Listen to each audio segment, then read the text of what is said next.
रघुपति दीन बहुत बड़ाई कबिया भरत सब भाई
गोपाल कृष्ण भगवान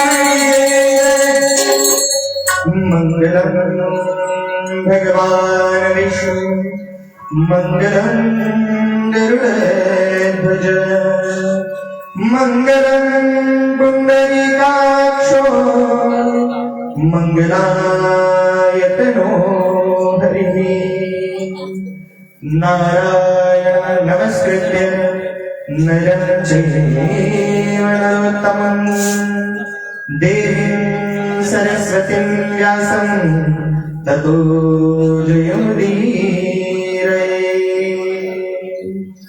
सकलकलिकल्मषापहरिणी तापत्रयोर्मुलिनी हरिभक्तविद्वज्जननी रम्या श्रीमद्भागवत कथाय हरे नमः। गोपाल कृष्ण भगवान की पंढरीनाथ कीर्तन सर्वांनी पाठीमागे म्हणायचं.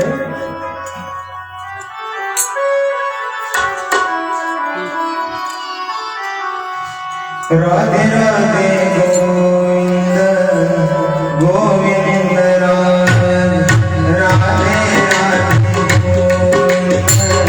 गोविंद गोविंद राधे राधे गोविंद गोविंद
गोपाल कृष्ण भगवान की जय।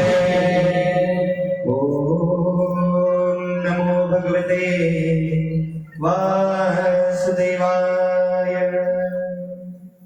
तर महाराज गत 5 दिवसांपासून आपल्या पुण्यपावन अशा गावामध्ये सेलगावमध्ये सुरू असलेली आपली ही परम पावनी अशी श्रीमद भागवती कथा आपल्या या ज्ञानयज्ञ सप्ताहाला प्रारंभ झाला आणि आज कृष्ण कथेला प्रारंभ आपल्याला भगवंताच्या चरित्राला प्रारंभ आपल्याला करायचा आहे। भगवंताचे नाना अवतार झाले त्या अवतारांच्या चरित्र कथा आपण बघितल्या। दो जलचर दो वनचर दो विकर दो भय राजा बुद्ध करंगी वीणा अंबरीश के काजा। मुख्य अवतार भगवंताचे जे जे घडल्या गेलेले त्या मुख्य अवतारांच्या चरित्र कथा आपण बघितल्या महाराज। मत्स्य अवताराची कथा, गुप्त अवताराची कथा, वराह अवताराची कथा, नरसिंह अवताराची कथा, अवधूत दत्तात्रेय अवताराची कथा, कपिलाचार्य अवताराची कथा। दो भये राजा आणि राजा दोन झाले। कोण राजा झाले? एक पूर्णतम अवतार भगवंताचा म्हटला गेलेला तो म्हणजे प्रभू श्री रामचंद्रांचा अवतार आणि दुसरा परिपूर्णतम अवतार भगवंताचा घडला गेलेला तो म्हणजे भगवान श्रीकृष्णांचा अवतार। त्यांची कथा आज आपल्याला बघायची आहे।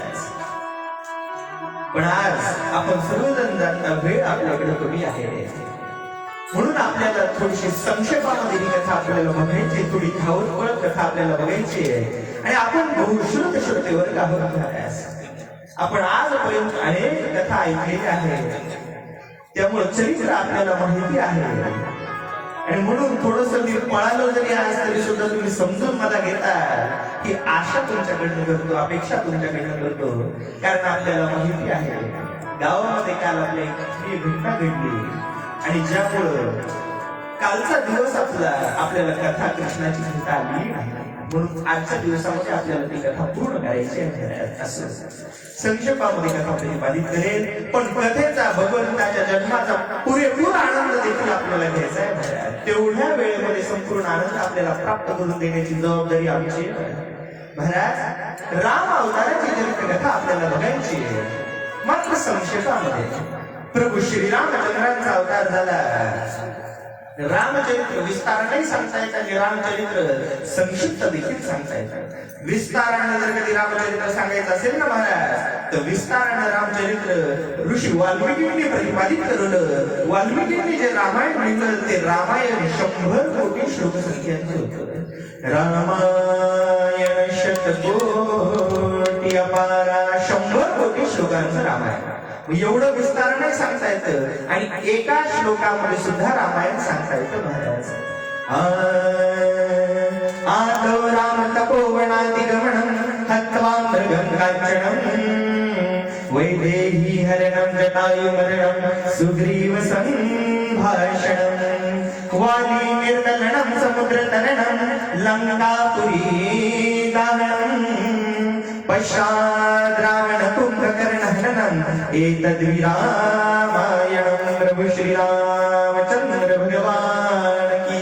एका श्लोकामध्ये रामायण.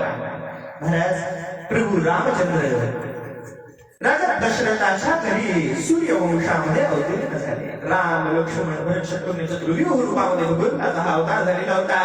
देव लहानाचे मोठे झाले. अनेक बालिकेला भगवंताने करुल्या शांत स्वभाव प्रभू रामचंद्रांचा गुरु वशिष्ठांना गुरु बनवलं.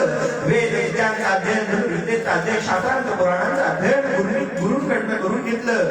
आणि जेव्हा रामचंद्र थोडेसे मोठे झाले आज विश्वामित्र रामाला आपल्या यज्ञाच्या रक्षणासाठी घेऊन गेले. यज्ञाच्या रक्षणासाठी राम लक्ष्मण जेव्हा विश्वामित्रांच्या सोबत गेले रस्त्यामध्ये एक राक्षसी भेटली. नावे तारका. आणि या राक्षसीचा प्रभू रामचंद्रांनी वध करून राम अवतारामध्ये कृष्ण अवतारामध्ये साम्य एकच आहे की रामाने पहिली राक्षसीच मारली आणि कृष्णाने सुद्धा पहिली राक्षसीच मारली. नावे पूतना महाराज. राक्षसीला मारलं यज्ञाचं रक्षण करलं आणि त्याच वेळी राजा जनकानं सीतेच्या स्वयंवराचं आयोजन करून पण राजाने केलेला होता जो शिवधनुष्याला प्रत्यंत लावेल माझी कन्या सीता मी त्याला प्रदान करेल. आणि महाराज तो प्रचंड शिवधनुष्य जेव्हा सभेमध्ये आणला गेलेला तो शिवधनुष्य एवढा अजस्त्र होता की त्या शिवधनुष्याला प्रत्यंत लावलं तर सोडा 10,000 राजे एक वेळा मिळून त्या शिवधनुष्याला तिळभर घालू देखील शकले नाही. एवढा प्रचंड तो शिवधनुष्य. अरे कोणी क्षत्रिय या पृथ्वीला उरलेला नाही का की जो या शिवधनुष्याला प्रत्यंत लावू शकेल. कसं काय बलहीन झाले ते नवीन झाले क्षत्रिय. राजा जनकाने जेव्हा सभेमध्ये सर्व क्षत्रियांचा अपमान करण्याला प्रारंभ करूला लक्ष्मणाला राग आला. महाराज आज शिवभेटा गेले लक्ष्मणजी महाराज. लक्ष्मण म्हणतात महाराज बोलताना व्यवस्थित विचार करून बोला कारण तुमच्या सभेमध्ये रघुनाथ बसलेले. अरे आमच्या देवाची आम्हाला आज्ञा नाही म्हणून नसता देवाची जर कधी आज्ञा झाली तर या शिवधनुष्याला प्रत्यंत लावणं काय या शिवधनुष्याला उचलून पृथ्वी प्रदक्षिणा करण्याचं देखील सामर्थ्य आमच्यामध्ये.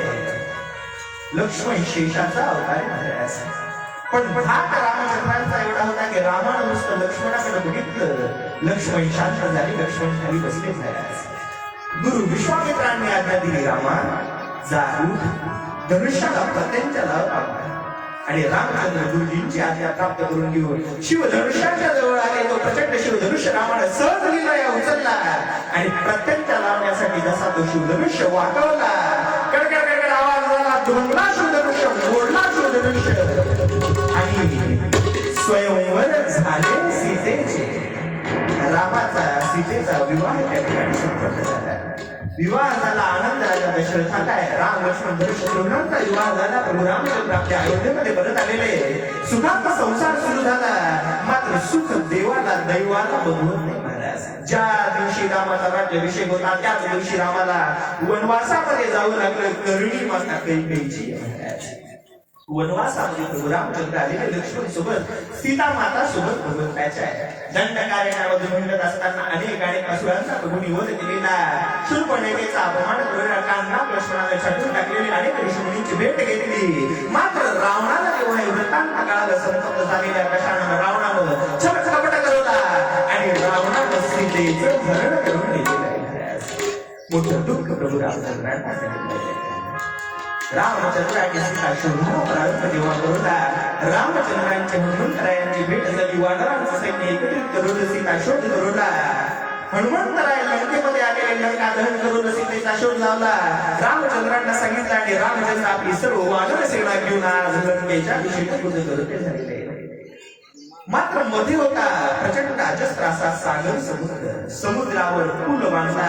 लंकेमध्ये भगवंताचं आगमन झालं. रावणाचं प्रभू रामचंद्रांचं युद्ध झालं आणि भगवंतानं रावणाचा वध करून सर्व असुरांचा वध करून सीता मातेला पुनश्च एक बार प्राप्त करून घेतलं आणि प्रभू वनवास संपवून अयोध्येमध्ये आले. 14,000 वर्ष पर्यंत राज्य केला श्री लक्ष्मी कांता. 14,000 वर्षांपर्यंत रामचंद्रांनी मोठं सुंदर राज्य करून आम्हाला लवकुश नावाचे पुत्र झाले. मोठं सुंदर विस्तीर्ण असं रामायण. मात्र रामायण जर कधी विस्तारानं बघायचं असलं तर आपल्याला कथा ऐकावी लागेल, कथा करावी लागेल, रामायणाची कथा करावी लागेल.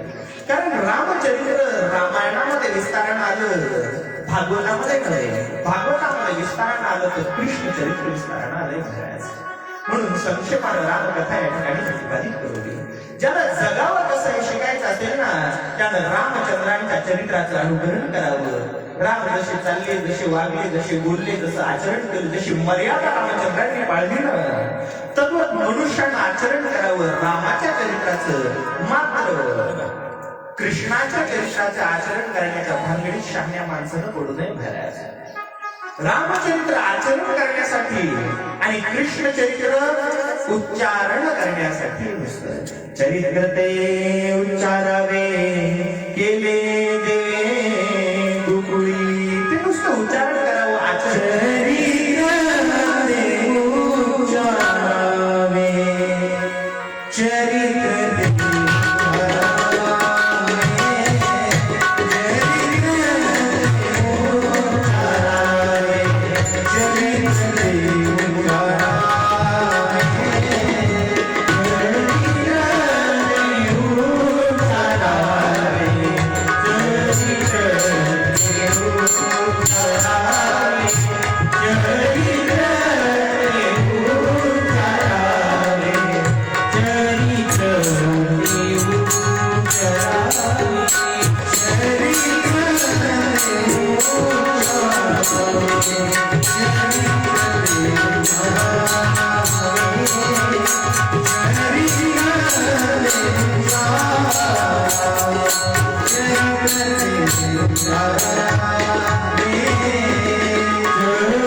भगवान श्रीकृष्णांचं चरित्र आचरण करण्यासाठी नव्हे, उच्चारण करण्यासाठी.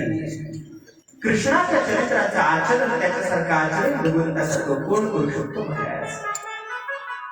मात्र लोक कसे बघा, लोक रामाच्या चरित्राचं आचरण करत नाही, लोक कृष्ण चरित्राचं आचरण करण्याच्या भानगडीत पडतात. असो, रामाचा अवतार हा मर्यादा पुरुषोत्तमाचा अवतार ज्याला वाटत असेल की माझं जीवन स्वर्ग बनलं पाहिजे, त्यांना रामचरित्राचं आचरण करावं.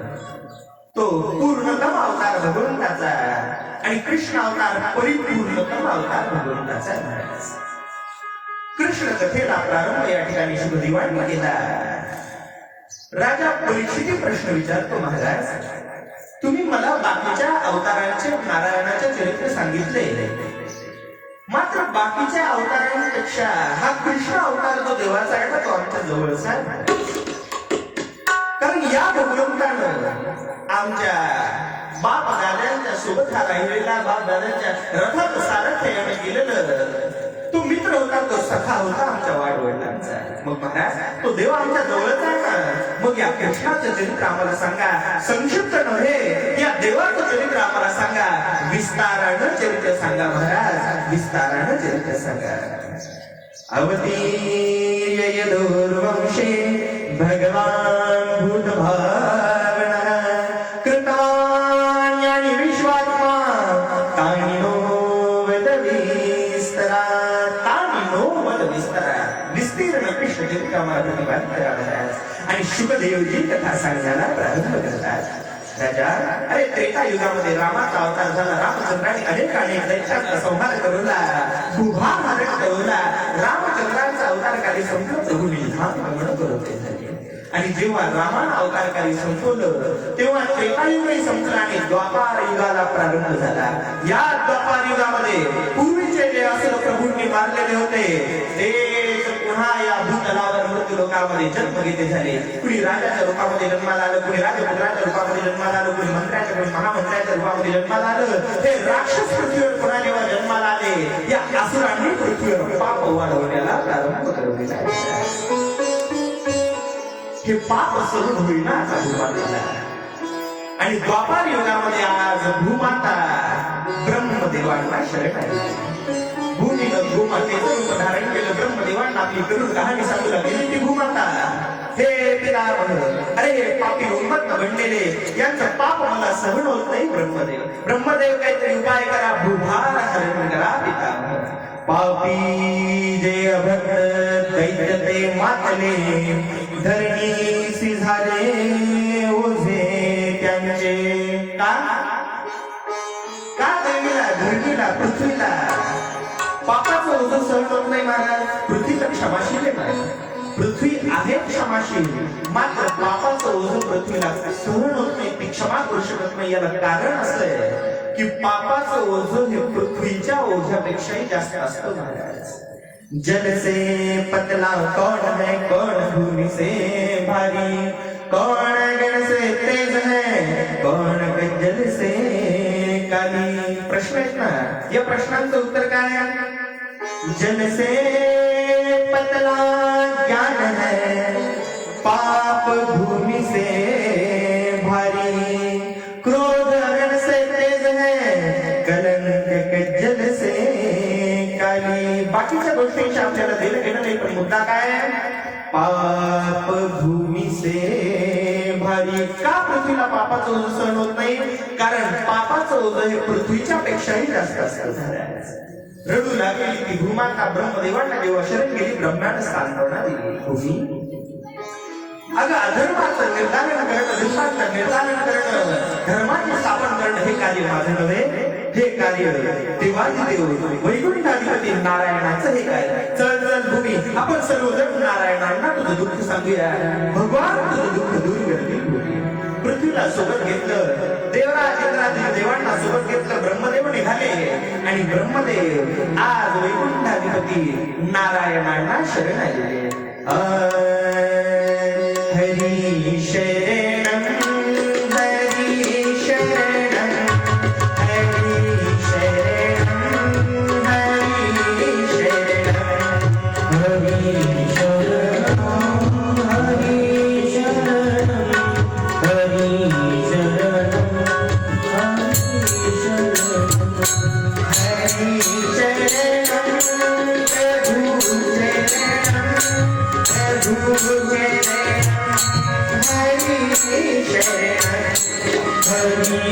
शरणं, हरि शरणं, हरि शरणं, हरि शरणं, हरि शरणं,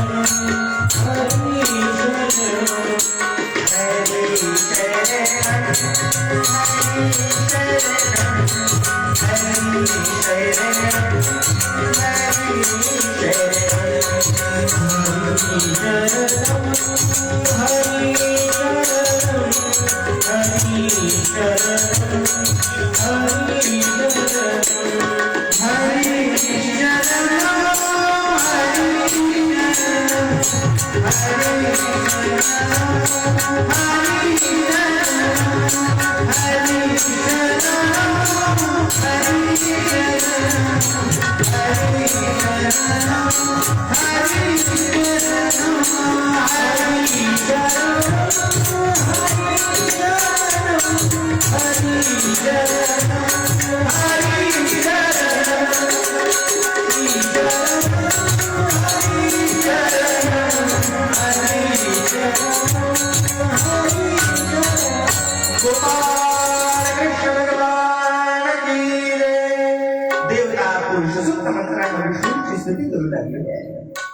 पुरुषं पुरुषसूत्रेण उपदस्ते समानः ओम सहस्रशीलिका दुर्गा सहस्राक्षर सहस्रपाद हे देवादी देवनारायणा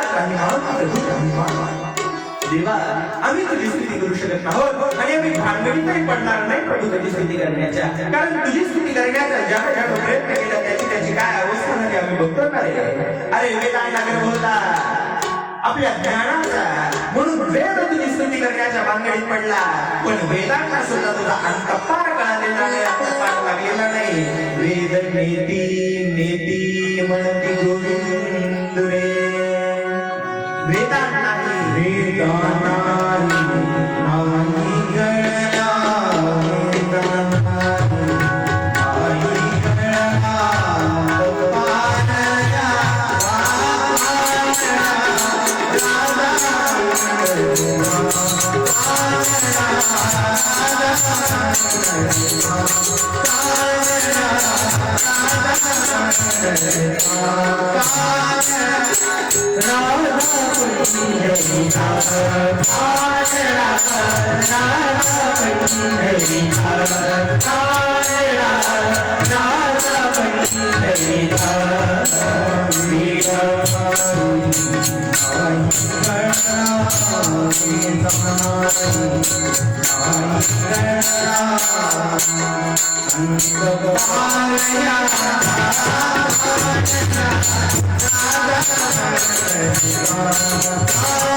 गुरेरा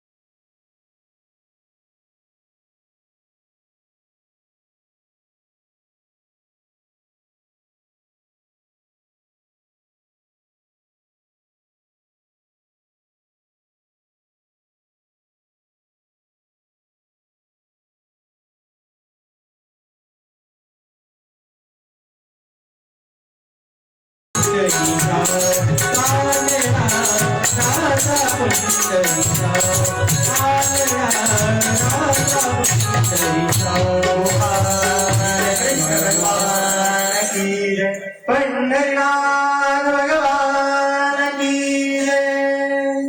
वा महाराज पण वेळ आज आपल्याला कमी आहे. एक एक गाणं जर आपण पूर्ण म्हणायला लागलो तर इथं 10 वाजायचे रात्रीच्या आपल्याला. महाराज वेदांना ज्याची स्तुती करता आली नाही, शेषाला ज्याची स्तुती करता नाही आली, अंधुणा तळवटी तडी शेष क्या आहे प्रभू भगवंता. हे नारायणा आम्ही पामरांनी काय तुझी स्तुती करावी, म्हणून देवाने तुझी स्तुती करण्याच्या भानगडीत आम्ही पडणार नाहोत. दर्शन दे प्रभू दर्शन दे, भूभार हरण कर, दैत्यांचं दृष्टांत निर्धारण कर प्रभू. महाराज भगवंतानं जेव्हा पृथ्वीचं दुःख बघितलं, देवांची हाक ऐकली, भगवान आश्वासन सर्व देवांना देते झालेले. आकाशाची वाणी सांगे सकळासी, तळमळ मानसी करू नका. देवकीच्या गर्भा येईल नारायण, रक्षील ब्राह्मण काही भक्त. देवांनो चिंता करू नका, काळजी करू नका, भूमी धीर लवकरच आम्ही अवतार कार्य करू, दृष्टांत निर्धारण भक्तांचं रक्षण करू, धर्माची स्थापना करू, भूभार आम्ही हरण करू. नारायणाने जेव्हा आश्वासन दिला, आनंद देवाधिकांना पृथ्वीला झाला. सर्व देव जय जयकार करीत आपापल्या स्वधामी निघून गेलेले. ही झाली कृष्ण अवताराची पूर्वपीठिका. पण कोण असा दैत्य उन्मत्त झाला होता ज्याच्या अंमर्दनासाठी भगवंताला हा परिपूर्णतम अवतार कृष्ण अवतार धारण करावा लागला. तर महाराज या मृत्यू लोकामध्ये, पृथ्वी तलावर, भरतखंडामध्ये, मथुरा देशामध्ये महाराज उग्रसेन राजा राज्य करत होते. आणि उग्रसेनाची पत्नी पद्मावती, पद्मावतीच्या पोटी पुत्र जन्माला आला, कुपुत्र जन्माला आला, कंस जन्माला आला. उग्रसेन सुतः कंस, उग्रसेनांचा पुत्र कंस. कंस जेव्हा जन्माला आला, सृष्टीमध्ये सर्वत्र अभद्र अपशकुन व्हायला लागलेले होते. कोल्ही कुत्रे वर तोंड करून ओरडू लागले, मूर्तींना घाम फुटू लागले, मूर्तींचे चेहरे रडके दिसू लागले, चंद्र सूर्य लालसर दिसू लागले, सगळं कोरडी वादळ सुटायला लागली. धरणीकंप भूकंप होऊ लागले. जेव्हा दुष्ट जन्माला, पापी भ्रष्ट जन्माला येत असतात, तेव्हा असे अभद्र अपशकुन सगळीकडे होत असतात. कंस जन्माला आला, लहानाचा मोठा झालेला कंस एवढा निर्दयी, एवढा पापी, एवढा दुष्ट, एवढा क्रूर बनला की कंसानं मोठं झाल्यानंतर स्वतःच्याच बापाला बेड्या ठोकल्या, कारागृहामध्ये त्याला डांबलं आणि स्वतः राजा बनलेला आहे कंस. एक दिवस पिता उग्रसेनानं कंसाला बोलून घेतलं, हिताचा सल्ला दिला. पुत्र कंस, अरे तू मला कारागृहामध्ये टाकलं, दुःख मला नाही, माझं राज्य घेतलं, दुःख मला नाही, मात्र एका गोष्टीचं दुःख मला वाटतं. पुत्र, तू तुझं कर्तव्य विसरलास, या गोष्टीचं दुःख मला. कर्तव्य? कसलं कर्तव्य बाबा? पुत्र, अरे असं काय करतोस? तुझी बहीण देवकी उपवर झाली, 8 वर्षांची झाली, माझी कन्या कधी विवाह करणारीच आहे. एखादं चांगलं स्थळ बघ, तिचं लग्न उरत. होय बाबा होय, बरं झालं बाबा तुम्ही आठवण करून दी. अहो माझी बहीण आहे देवकी, एवढ्या थाटामाटात देवकीचं लग्न हवे बाबा, बघणाऱ्यांनी बघत राहावं बाबा. आणि कंसानं वर संशोधनाला प्रारंभ केला. महाराज थोडासा कंसानं वर संशोधनाला प्रारंभ केलेला आहे. मंत्र्यांनी सुचवलं की महाराज, अहो शूरसेनांचे पुत्र वसुदेव उपवर झालेले, जोडीला जोडाय पत्रिका जोडते, गुण मिळतात, बघायला हरकत नाही. महाराज कंस शूरसेनांकडे आलेला, 2 शब्दात बोलणी झाली आणि वसुदेव देवकीचा विवाह निश्चित करण्यात आलेला आहे. महाराज वसुदेवांना अंगाला हळद लागली, देवकीला अंगाला हळद लागली, मुहूर्त निश्चित झाला, लग्न सोहळ्याला प्रारंभ झाला. आज सोहळ्याचा 16वा दिवस आणि लग्न मंडपामध्ये वधू वराचं आगमन झालं आणि पाठ धरल्या गेलेला.